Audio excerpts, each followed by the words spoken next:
আপনারা তো জানেন আমরা তিনজন মিলে একটা পুকুরে মাছ ছেড়েছিলাম, আর সেই মাছগুলো কতটুকু বড় হয়েছে সেটা দেখার জন্য কিন্তু আজকে আমরা পুকুরে নেমে গিয়েছিলাম। আমরা দেখতে চেয়েছিলাম যে এই পুকুরে মাছগুলো কতটুকু বড় বড় হয়েছে।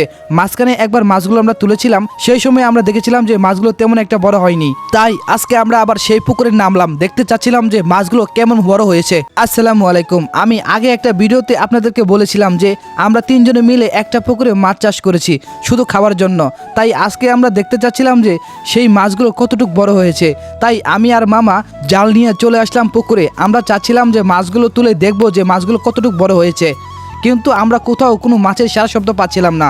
তাই আমরা দাঁড়িয়ে থেকে পর্যবেক্ষণ করছিলাম পুকুরের কোন জায়গায় জালটা ফেললে বেশি মাছ পাওয়া যাবে। আমি আর মামা এটাই দাঁড়িয়ে দাঁড়িয়ে দেখছিলাম, কিন্তু মাছ কোথাও নাড়াচাড়া করছিল না। তাই আমি আর মামা কতক্ষণ দাঁড়িয়ে দেখছিলাম যে মাছ কোথায় বাসে। হঠাৎ করে মামা লক্ষ্য করলো যে মাছ আস্তে আস্তে বাসতে শুরু করেছে। তাই মামা জালটা রেডি করছে, আমিও মামার পিছনে পিছনে যাচ্ছিলাম। হঠাৎ করে দেখলাম যে মামা জালটা পানির মধ্যে ছুঁড়ে মেরেছে, আর কিছুক্ষণের মধ্যেই সাথে সাথে মামা লাফ দিয়ে পানিতে পড়ে গিয়েছে। আর আমিও চাচ্ছিলাম যে মামাকে সাহায্য করার জন্য, কারণ জালটা যেহেতু সুবিধা ছিল না, অনেক জায়গা দিয়ে ছিঁড়া ছিল। জাল থেকে যাতে মাছটা ছুটে না যায় তাই আমরা চাচ্ছিলাম যে মাছগুলো ডুবে ডুবে ধরার জন্য, কারণ জাল অনেক দিক দিয়ে ছিঁড়া, যেদিক দিয়ে মনে চাই ওদিক দিয়ে জাল থেকে মাছ চলে যেতে পারে। তাই মামা বলছিল যে ডুব দিয়ে মাছ ধরার জন্য। আমিও চেষ্টা করেছিলাম, কিন্তু আমি বেশিক্ষণ ডুব দিয়ে পানি নিচে থাকতে পারি না, তাই মাছ বেশি একটা ধরতেও পারি নাই। মামা আমাকে বারবার বলছিল যাতে জাল থেকে মাছগুলো ছুটে না যায়। আমি চেষ্টা করছিলাম যে জালের ভিতর থেকে মাছগুলো ধরার জন্য। আমি পানির নিচ থেকে ডুব দিয়ে মাছ ধরার চেষ্টা করছি, কিন্তু কোথাও কোনো মাছ খুঁজে পাচ্ছি না, কারণ জালের মধ্যে একটা মাছও পড়ে নাই। আমি আর মামা এই জালের মধ্যে মাছ না আসা দেখে অবাক হলাম। এতগুলো মাছ পুকুরে ছাড়া হয়েছে, এই মাছগুলো গেল কোথায়? আমার অন্য একটা মামা বলতেছিল যে এই পুকুরের মাছগুলো নাকি অন্য কোনো প্রাণী খেয়ে ফেলে। আমরা বিশ্বাসই করতে পারছিলাম না। তাই আমরা দেখতেছিলাম যে এই পুকুরের মাছগুলো গেল কোথায়। তাই আমি চাচ্ছিলাম যে পুকুরের মাঝখানে গিয়ে আড়ানোর জন্য, কারণ যদি পুকুরের মাঝখানে মাছগুলো থাকে তাহলে অবশ্যই কানিতে আসবে, তখন কিন্তু আমরা জাল দিয়ে সেই মাছগুলোকে ধরতে পারবো।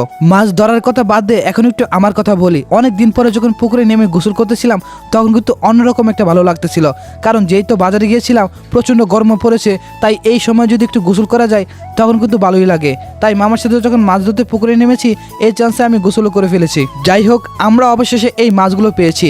আমরা যে মাছগুলো ছেড়েছিলাম তার থেকে একটু বড় হয়েছে শুধু মাছগুলো। আমরা ভাবছিলাম যে হয়তোবা মাছগুলো আরো অনেক বড় হয়েছে, কিন্তু আমাদের ধারণা সম্পূর্ণ ভুল ছিল। আমরা ভেবেছিলাম যে পুকুরে হয়তোবা প্রাকৃতিক কোনো খাবার আছে, এর জন্য কিন্তু এই মাছগুলো ছাড়া। আমরা যদি পুকুরের মধ্যে খাবার দিতাম তাহলে কিন্তু এই মাছগুলো আরো অনেকটা বড় হতে পারত। এর জন্য খাবারের অভাবে এই মাছগুলো কিন্তু এতদিন বড় হয়নি। এর জন্য আমরা চাচ্ছিলাম যে এই মাছগুলো তুলে তুলে খেয়ে ফেলার জন্য।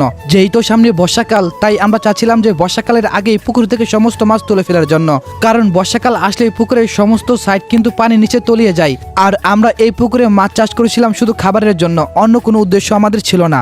এর জন্য আমরা চাচ্ছিলাম প্রতি সপ্তাহে একবার করে মাছ তুলে সেই মাছগুলোকে খেয়ে ফেলার জন্য। যাই হোক, পুকুরে যেহেতু মাছ তোলা শেষ তাই জালটা ভালোভাবে পরিষ্কার করছিলাম, কারণ জাল যদি ভালোভাবে পরিষ্কার না করি তখন কিন্তু নষ্ট হওয়ার সম্ভাবনা বেশি থাকে। তাই আজকের মতো ব্লগটি এখানে শেষ। দেখা হচ্ছে অন্য একটা ব্লগে। আসসালামু আলাইকুম।